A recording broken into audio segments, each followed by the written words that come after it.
दुनिया के सारे ड्रामे ख़त्म हो जाएंगे फिर भी यासीन ख़ानदान का ड्रामा कभी नहीं ख़त्म होगा।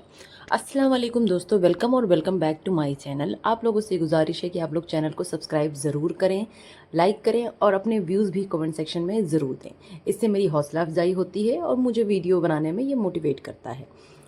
बात करते हैं सानिया दिलबर की, यानी सानिया की, जो दिलबर की सेकेंड वाइफ है।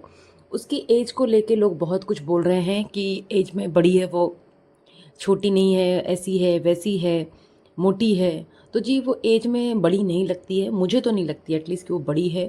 उसकी आवाज़, उसका फेस, उसकी स्किन, सबसे पता चलता है कि उसकी एज ज़्यादा नहीं है, इतना उसे लोग बोल रहे हैं। हाँ, कभी कोई इंसान मेडिसिन ले लेके फूल जाता है, एस्ट्रॉइड्स होते हैं और सारी चीज़ें होती हैं, मोटापे की वजह से भी इंसान ओवर एज लगता है। निकाह जो हुआ है सानिया का और दिलबर का, इस पर लोग बहुत कुछ बोलते हैं और सानिया को ही बोलते रहते हैं। तो इसमें मैं मानती हूँ सानिया से कहीं ज़्यादा गलती दिलबर की है। दिलबर को अपने बच्चों का पता था, दिलबर को अपनी बीवी का पता था, सब कुछ पता था, ठीक है। और फातिमा ने इजाज़त दी है उसे निकाह की, उसकी वजह थी।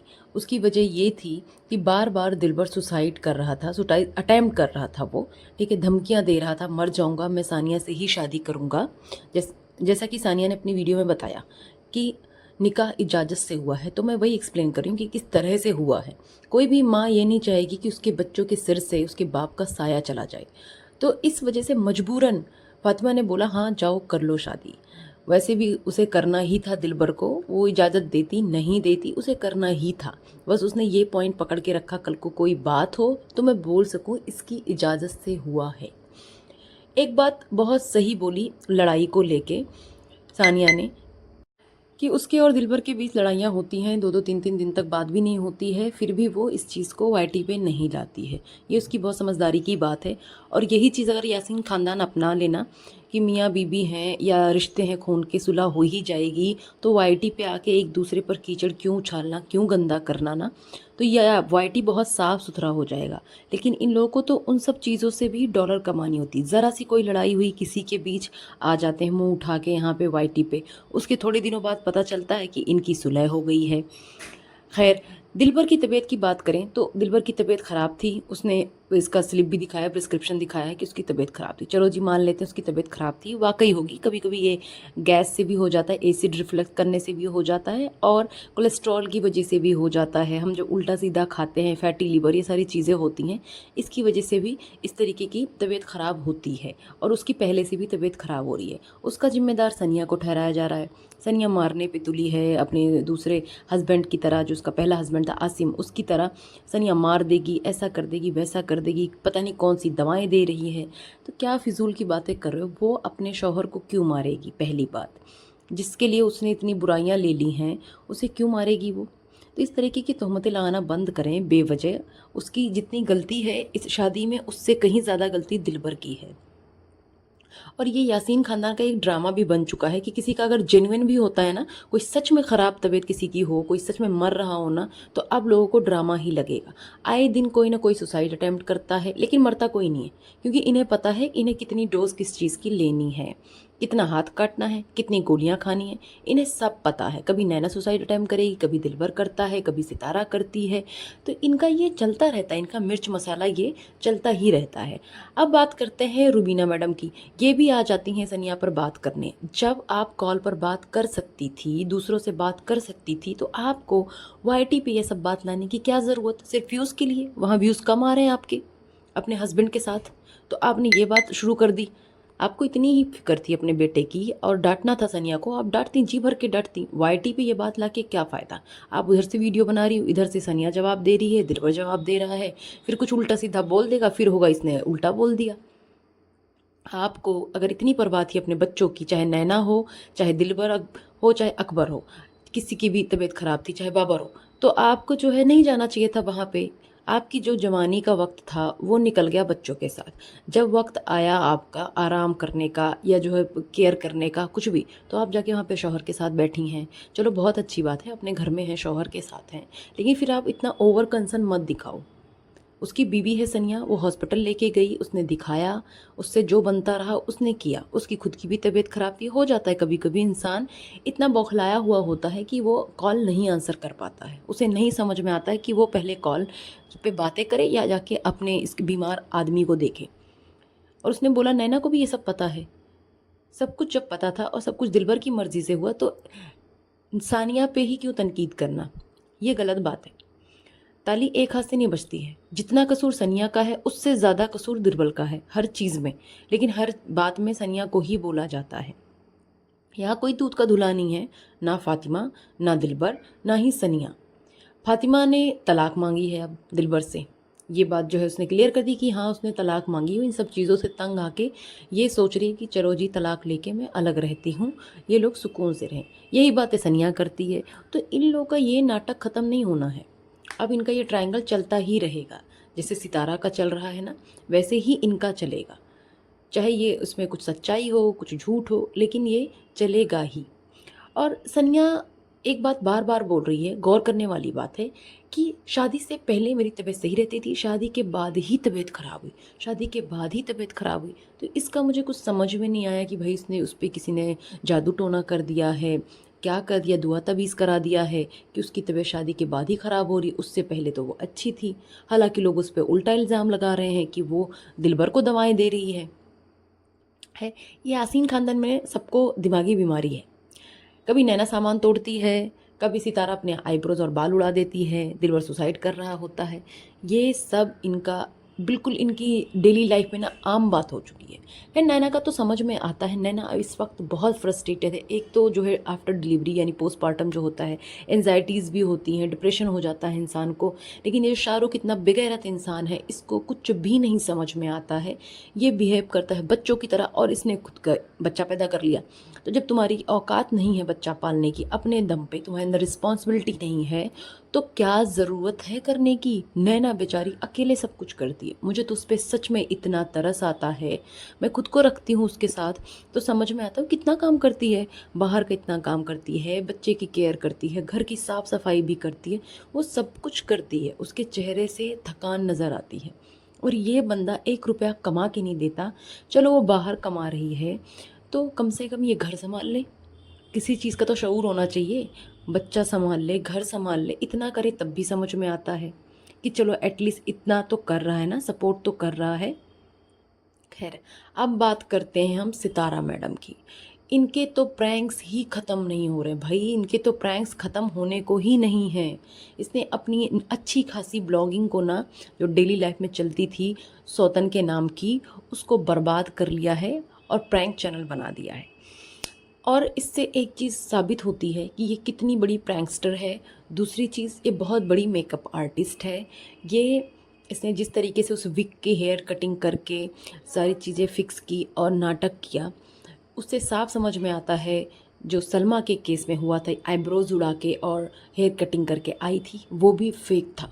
कुछ लोगों ने उसकी साफ साफ अपने ऊपर मेकअप करके दिखाया था कि ये देखो इस तरीके से आईब्रोज उड़ जाते हैं और इस तरीके से बाल भी हम कर लेते हैं, ठीक है, फ्रिंजेस कट करके, ऐसे करके वैसे करके सब हो जाता है। इन आर्टिस्ट को सब पता होता है।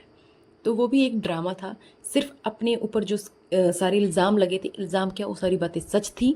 बस उन्हें गलत साबित करने के लिए, सिंपैथी लेने के लिए इसने इतना बड़ा कदम उठाया, यानी कि नाटक किया कि मैंने बाल उड़ा लिए, मैंने अपने भौएं उड़ा ली, इसने ये सब किया।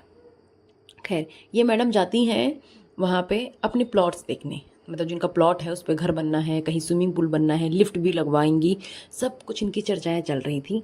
ये जाती हैं अपने बेटे के साथ, मुस्तफ़ा के साथ, और सारे सलाह मशवरा ये उससे ही कर रहे हैं, ऐसे करेंगे, वैसे करेंगे, ये करेंगे, वो करेंगे। इसने अपनी बेटी तैयबा से एक बार भी नहीं पूछा कि तैयबा आपको कैसा क्या चाहिए, आपके लिए कैसा रूम बनाए। कुछ भी नहीं करना है, सिर्फ बेटे को अहमियत दे रही है। इकलौता बेटा है, उसी को अहमियत दी जा रही है। तैयबा से कोई मतलब नहीं। आयत को तो खैर सब कुछ मिलेगा ही, वो लाडली जो है एजाज की बेटी।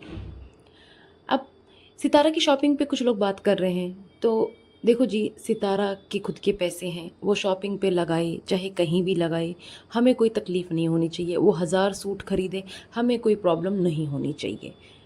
अगर कोई प्रॉब्लम होती है तो आप बोलें कि इस वजह से है, वो जेन्युइन हो, लेकिन उसके उसके कपड़ों से, उसके घर की शॉपिंग से हमें तकलीफ़ नहीं होनी चाहिए। शॉपिंग वो करती है, नो डाउट, नाजायज़ करती है, नो डाउट वो करती है, जितनी ज़रूरत से ज़्यादा करती है, लेकिन ठीक है, हर किसी को शौक़ होता है तो वो कर रही है। और एक चीज़ मैंने देखी है कि कुछ लोग होते हैं जिन्होंने कभी पैसा नहीं देखा होता है और अचानक से उनके पास पैसा आता है ना, तो वो बौखला जाते हैं। वो क्या करते हैं ना, एकदम हवा में होते हैं, हवस आ जाती है उनके अंदर, ये भी ले लूँ, वो भी ले लूँ, ऐसा कर लूँ, वैसा कर लूँ, सब चाहिए होता है। खाने के लिए भी वो खाने पे भी टूट पड़ते हैं, कपड़ों पे टूट पड़ते हैं, हर चीज़ पे उनका पेट कभी नहीं भरता है। अगर मैं गलत हूँ तो आप बताइए। मैंने अपने इर्द गिर्द ऐसे लोगों को देखा है, यहाँ तक कि मैंने ऐसे लोगों को भी देखा है जो बहुत अच्छे खासे पैसे वाले थे, उन्होंने गरीब घर की बेटियाँ भी लाई कि चलो ये बहुत अच्छे से रहेगी, बहुत समझेगी चीज़ों को, लेकिन नहीं, उन्होंने तो आके अलग ही झंडे गाड़े हैं। और ये सितारा का ड्रीम हाउस जो है, ड्रीम हाउस जिसकी बातें कर रही है ना, ये भी एक कंटेंट है। ये जो यूट्यूबर्स होते हैं ना, कंटेंट क्रिएटर्स, इनके लिए ड्रीम हाउस, कार, शॉपिंग, ये सारी चीज़ें जो होती हैं ना, ये कंटेंट का हिस्सा होती हैं। आए दिन ये कार खरीदते हैं, वो कार बेच भी देते हैं। कुछ तो ऐसे हैं जो कार रेंट पे लेते हैं और दिखाते हैं कि उन्होंने खुद से खरीदी है, सिर्फ कंटेंट के लिए। पहले कहेंगे हम कार खरीदने जा रहे हैं, फिर हमारी कार आ गई है, कार को रिवील कर रहे हैं, तो ऐसे ही चलेगा। हमने प्लॉट ले लिया, हमने घर बनवा रहे हैं, हमारा घर बन गया, हम घर के लिए शॉपिंग कर रहे हैं, पर्दे लगा रहे हैं, तो इनका ये चलता रहता है। ये नए नए पैसे वाले लोग इस तरीके से ही करते हैं। खैर, इसे वैसे भी सितारा को घरदारी में कोई इंटरेस्ट नहीं है, बच्चों पर कोई तवज्जो नहीं देती है। इसे लगता है पैसे से ही बच्चों के लिए सब कर लेगी, उन्हें तमीज़ तरीका सब सिखा देगी। हालांकि बच्चों में तमीज़ तरीका बिल्कुल नहीं है, पढ़ाई भी उनकी डाउन जा रही है। अगर इसके बच्चों का रिजल्ट अच्छा आया होता ना, तो आ जाती है झंडा दिखाने कि देखो जी देखो, इतने नंबर आए मुस्तफ़ा के, इतने आए हैं तैयबा के। तो ये ऐसे ही करती है। जैसे इसने उसमें मैडम वाले ब्लॉग में क्या दिखाया, आयत की इंग्लिश उसकी ठीक ठाक है तो उसको दिखाया, Tayyaba yes, Mustafa no word. तो ये है, मुझे ये समझ में नहीं आता कि इसके जो अंधे सपोर्टर्स हैं उनकी आंखें कब खुलेंगी। ऐसा क्या करेगी सितारा जो उनकी आंखें खुलेंगी। सारी चीज़ें उसकी साफ साफ नज़र आती हैं, लेकिन उसके बाद भी ना उन पर कोई फ़र्क नहीं पड़ता। अब बात करती हूँ मैं घोचू की। घोचू कौसर को लेके जाता है, इब्राहिम को कोई टीका लगना था, इंजेक्शन लगना था, तो वहाँ पे वो लगा नहीं। फिर ये बोलता है उससे, ये ढाबा है, ढाबे पे खा लेते हैं। खुद ये बेशरम इंसान अच्छे अच्छे रेस्टोरेंट्स पे जाता है, वहाँ पे कभी मैकडी जाएगा, कभी कहीं जाए, किसी रेस्टोरेंट में जाएगा, लेकिन कौसर को ढाबे के लिए बोलता है। वो भी वहाँ नहीं गई क्योंकि वहाँ का क्राउड ही अच्छा नहीं था। खुद ही बोलता है यहाँ पे ज़्यादा ये है, ऐसा है, वैसा है। तो ढाबे पे क्या एक्सपेक्ट करते हो? कौसर को ढाबे वाला समझ रखा है, उसकी उतनी ही हैसियत है। इससे नहीं वो आज बाहर निकले हैं, चलो इसी बहाने नाश्ता उसे करने का दिल है तो अच्छी जगह करा देता, लेकिन ये ढाबे से पैक कराता है, पैक करा के वही ला के घर पे खाता है। और जब वो कंफर्टेबल नहीं है कैमरे में कुछ बोलने से, उसके मुंह में घुसा के कैमरा क्यों पूछता है साजिद यार। इसके मेरा तो दिल करता है ना मेरे सामने इसको दो चपेड़े लगाऊं कि तू क्यों उसके मुंह में कैमरा घुसा देता है। इसको जब ना रिएक्शन वालों की लतेड़ लगी कि फ्रिज में कुछ भी नहीं था, कुछ भी नहीं था, कुछ भी नहीं था, तो ये फ्रूट्स लेके आया है कौसर के लिए और फ्रिज खोल खोल के फ्रूट्स दिखा रहा है, बार बार फ्रूट्स दिखा रहा है कि देखो जी थैले में ये फ्रूट्स लाए हैं, फ्रिज के अंदर भी वही फ्रूट्स रखे हैं। ठीक है। और लोगों की कुछ कमेंट्स हैं, मैं बोलना चाहूँगी। लोग बोलते हैं कौसर को सितारा की गाड़ी से प्रॉब्लम नहीं है, सितारा से प्रॉब्लम है। तो जी कौसर ने कभी नहीं बोला मुझे गाड़ी में लेके चलो, वो कौसर का हस्बैंड जाने जो कि सितारा का भी हस्बैंड है। ऐसे तो सितारा को भी बहुत प्रॉब्लम है कौसर से, उसके नाम के थंबनेल भी लगाती है, उसके बारे में इतनी बातें करती है, उसे इंसल्ट भी करती है, फिर दांत दिखा दिखा के उससे मिलती है, उसके नाम का पैसा कमाती है। तो आप लोग जाके उसे भी बोलो कि मैडम हम आपका ब्लॉग सिर्फ आपके नाम से देखेंगे, आप कौसर का नाम मत लो, कौसर के बारे में कोई जिक्र मत करो। लेकिन नहीं जी, उसकी गाड़ी तो चलनी नहीं इसके बगैर, उसको तो कौसर का नाम लिए बगैर उसको डॉलर्स नहीं आने हैं। अब ये एक चीज़ और नोटिस करना, ये जो घोचू है इंटेंशनली दिखाता है कि कौसर की दोस्ती हो गई मोहल्ले वालों से, मोहल्ले वालों से बात कर रही थी। कहने का मतलब ये था उसका कि कौसर अकेली नहीं होती है रात भर, इर्द गिर्द पड़ोसी हैं, जानने वाले हैं, मोहल्ले वाले हैं, उसका टाइम पास हो जाता है। तो ये इतना शातिर इंसान है, कैसे ये दिखा रहा है। ठीक है जी। अब मैं बात करूँगी कुछ कमेंट्स की भी जो लोग करते हैं और लोगों की भी ऐसी ही राय है जैसा मैं बोल रही हूँ। तो नैना के कमेंट में जाके लोग बोलते हैं कि तुम्हारा शौहर एक नंबर का बेगैरत इंसान है, कोई काम क्यों नहीं करता है, तुम्हारे भाई लोग भी तो मेहनत कर रहे हैं ना अपनी फैमिली के लिए, लेकिन ये शाहरुख बहुत ही बेगैरत है। तो जिसने भी ये कमेंट लिखा है बहुत ही अच्छा लिखा है कि एक नंबर का बेगैरत इंसान है शाहरुख। नैना तो छोड़ो, इससे अपने बच्चे की भी परवाह नहीं है कि एक बच्चे का बाप हो गया हूँ, अब मैं उसके लिए ही मेहनत कर लूँ, भले ही चौकीदारी कर लूँ, कुछ नहीं आता है तो। वैसे तो इसने गाड़ी सीख ली कहने के लिए, इससे कोई काम नहीं हो रहा, ये मुफ्त की रोटियां तोड़ रहा है। इसे इस बात से भी शर्म नहीं आती है कि अभी अभी उसकी बीवी जो है सी सेक्शन डिलीवरी हुई और इतना सब कुछ स्ट्रगल कर रही है, सारी चीज़ें मैनेज करती है, मैं भी थोड़ा सा हाथ बटा दूँ, लेकिन इससे कोई मतलब नहीं है। अब बात करती हूँ सितारा के कमेंट की। तो कुछ लोग कौसर के लिए कमेंट करते हैं, कौसर को सितारा के पैसे से और कार से प्रॉब्लम नहीं है, लेकिन साजिद के वहाँ रुकने से प्रॉब्लम है।